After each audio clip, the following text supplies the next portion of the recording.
ናይ ወንጌል ዮሐንስ ምዕራፍ 5 ድሕሪ እዚ ድማ በዓል አይሁድ ኾነ ኢየሱስ እውን ናብ ኢየሩሳሌም ደየበ። ኣብ ኢየሩሳሌም ኣብ ጥቓ ኣፍ ደገ ኣባጊዕ ከዓ ብብዕራይስጢ ቤተሳይዳ ዝበሃል 5 መመላለሲ ገበላ ዘለዎ ቃላይ ነበረ። ኣብኡ ናይቲ ማይ ምንዋፅ ዝጽበዩ ብዙሓት ሕሙማትን ዕውራትን ሓንካሳትን መጻጓዓትን ይድቅሱ ነበሩ። ጸጸኒሑ መልአክ እግዚአብሔር ናብቲ ቃላይ ወሪዱ ነቲ ማይ የናውጾ ነበረ። እቲ ቀዲሙ ወሪዱ ኣብ ዝናወጸሉ ማይ ዝኣተወ ካብ ኩሉ ዘለዎ ሕማም ይሓዊ ነበረ። ካብ ዝሓመም 38 ዓመት ዝገበረ ሓደ ሰብ ኣብኡ ነበረ።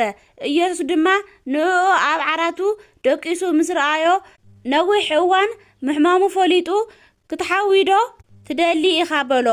እቲ ሕሙም ከዓ ጎይታይ እቲ ማይ ምስ ተናወጸ ናብቲ ቃላይ ዘውርደኒ ሰብ የብለይን፣ ኣነ ክሳዕ ዝኸድ ድማ ካልእ ቀዲሙኒ ይወርድ ኢሉ መለሰሉ። ኢየሱስ ድማ ተስእ ዓራትካ ተሸኪምካ ሂድ በሎ። እቲ ሰብኣይ ከዓ ሽዑ ንሽዑ ሓወየ፣ ዓራቱ ተሸኪሙ እውን ኸደ። እታ መዓልቲ እቲኣ ድማ ሰንበት ነበረት። ስለዚ እውን ኣይሁድ ነቲ ዝሓወየ ሰብኣይ ሎሚ ሰንበት ስለ ዝኾነ ዓራትካ ክትሽከም ኣይፍቀደካን እዩ በልዎ። እሱ ግና እቲ ዝሓወየኒ እዩ ዓራትካ ተሸኪምካ ሂድ ዝበለኒ ኢሉ መለሰሎም። ንሳቶም ከዓ እቲ ዓራትካ ተሸኪምካ ሂድ ዝበለካ ሰብ መን እዩ ኢሎም ጠየቕዎ። ኢየሱስ ኣብ ማእኸል እቶም ኣብኡ ዝነበሩ ብዙሓት ሰባት ተሓዊሱ ነበረ እሞ እቲ ዝሓወየ ሰብኣይ መን ከም ዝሕወዮ ኣይፈለጠን። ብድሕሪዚ ኢየሱስ ኣብ ቤተ መቅደስ እናምሃረ እንተሎ ነቲ ዝሓወየ ሰብኣይ ረኸቦ። እሞ እንሆ ሓዊኻ ኣለኻ፣ ኣብዚ ዝገደደ ከይረኸበካ ደጊምካ ሓጢኣት ኣይትግበር በሎ። እቲ ሰብኣይ ከዓ ኸይዱ እቲ ዝሓወየ ኢየሱስ ከም ዝኾነ ንኣይሁድ ነገሮም። ስለዚ ብሰንበት ነዚ ነገራት እዚ ስለ ዝገበረ ኣይሁድ ንኢየሱስ የሳጎግዎ ነበሩ፣ ክቐትልዎ እውን ይደልዩ ነበሩ። ኢየሱስ ግና ኣቦይ ክሳዕ ሕዚ ይሰርሕ ኣሎ፣ ኣነ እውን እሰርሕ ኣለኹ ኢሉ መለሰሎም። ስለዚ ሰንበት ብምስዓሩ ጥራሕ ዘይኮነስ ንእግዚአብሔር እውን ኣቦይ ስለ ዝበለ ንባዕሉ እውን ምስ እግዚአብሔር ስለ ዘመዓራረየ ኣይሁድ ክቐትልዎ ኣበርቲዖም ይደልዩ ነበሩ። ሽዑ ኢየሱስ ከምዚ ኢሉ መለሰሎም፣ እማን እማን እብለኩም ኣለኹ ወልድ ነቲ ኣብ ክገብሮ ዝረኣዮ እንተዘይኮይኑ ካብ ባዕሉ ሓንቲ ነገር እኳ ክገብር ኣይኽእልን እዩ። ነቲ ኣብ ዝገበረ ኩሉ ወልድ እውን ይገብሮ። ኣብ ንወልድ ስለ ዘፍቅሮ ነቲ ዝገበሮ ኩሉ የርእዮ እዩ።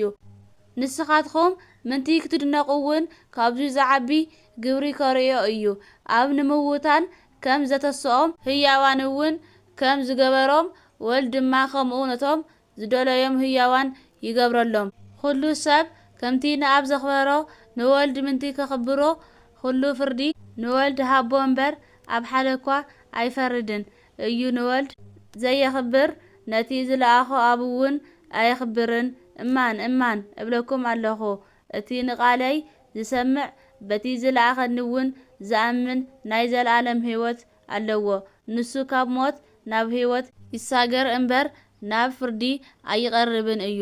እቶም ምውታን ድምፂ ወዲ እግዚአብሔር ዝሰምዑላ ሰዓት ትመጽእ ኣላ፣ ንሳ ከዓ ሕዚ እያ። እቶም ዝሰምዕዎ ኩሎም ድማ ብህይወት ከም ዝነብሩ እማን እማን እብለኩም ኣለኹ። ከምቲ ንኣብ ናይ ባዕሉ ህይወት ኣለዎ፣ ንወልድ እውን ናይ ባዕሉ ህይወት ክህልዎ ሃቦ። ወዲ ሰብ ስለ ዝኾነ ድማ ክፈርድ ስልጣን ሃቦ። ኩላቶም እቶም ኣብ መቃብር ዘለዉ ድምፁ ዝሰምዑላ ሰዓት ክትመጽእ እያ እሞ ብዙሕ ኣይትገረሙ። ሽዑ እቶም ሰናይ ዝገበሩ ናብ ናይ ትንሣኤ ህይወት፣ እቶም ክፉእ ዝገበሩ ድማ ናብ ናይ ትንሣኤ ኩነኔ ክኸዱ እዮም። ኣነ ካብ ርእሰይ ሓደ ነገር እኳ ክገብር ኣይኽእልን። ፍቓድ እቲ ዝለኣኸኒ እምበር ፍቓደይ ኣይገብርን። እሞ ኣነ ከምቲ ዝሰማዕኽዎ እየ ዝፈርድ፣ ፍርደይ ከዓ ቁኑዕ እዩ። ኣነ ብዛዕባ ርእሰይ ባዕለይ ዝምስክር እንተኾይነ ምስክርነተይ ሓቂ ኣይኮነን፣ ግና ንዓይ ዝምስክረለይ ካልእ እዩ። እቲ ንሱ ብዛዕባይ ዝምስክሮ ምስክርነት ከዓ ሓቂ ምዃኑ እፈልጥ እየ። ንስኻትኩም ናብ ዮሃንስ ለኣኽኩም ንሱ ከዓ ንሓቂ መስከረ። እዙይ ግና ንስኻትኩም ምንቲ ክትድሕኑ ኢለ እየ ዝብሎ ዘለኹ እምበር ኣነስ ምስክርነት ሰብ ደልየ ኣይኮንኩን። ንሱ ዝነድድን ዝበርህን መብራህቲ ነበረ። ንስኻትኩም ከዓ በቲ ብርሃኑ ንቁሩብ ግዜ ደስ ክብለኩም ደለኹም። ኣነ ግና ካብ ምስክርነት ዮሃንስ ዝበልጽ ምስክር ኣለኒ። እዙይ ድማ እቲ ኣብ ክፍጽሞ ኢሉ ዝሃበኒ ግብሪ ኣነ እውን ዝገብሮ ዘለኹ ኣብ ከም ዝለኣኸኒ ንሱ ይምስክረለይ እዩሞ እቲ ዝለኣኸኒ ኣብ ከዓ ባዕሉ መስክሩለይ ኣሎ።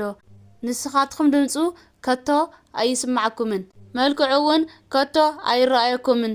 በቲ ንሱ ዝለኣኮ ስለዘይኣመንኩም ከዓ ቃሉ ኣባኻትኩም ኣይሓድርን። ንስኻትኩም በተን ቅዱሳን መጽሓፍቲ ናብ ዘለኣለም ሕይወት እትረክቡ እናመሰለኩም ትምርምርወን ኣለኹም። ንሳተን እውን ብዛዕባይ እየን ዝምስክራ። ናይ ዘለኣለም ሕይወት ምንቲ ክትረኽቡ ናባይ ክትመጹ ኣይትደልዩን ኢኹም። ኣነ ካብ ሰብ ከንቱ ክብሪ ኣይደልን እየ። ንስኻትኩም ግና ፍቕሪ እግዚአብሔር ኣብ ውሽጥኹም ከም ዘይብልኹም እፈልጥ እየ። ኣነ ብስም ኣቦይ መጽአ ኣይተቐበልኹምንን።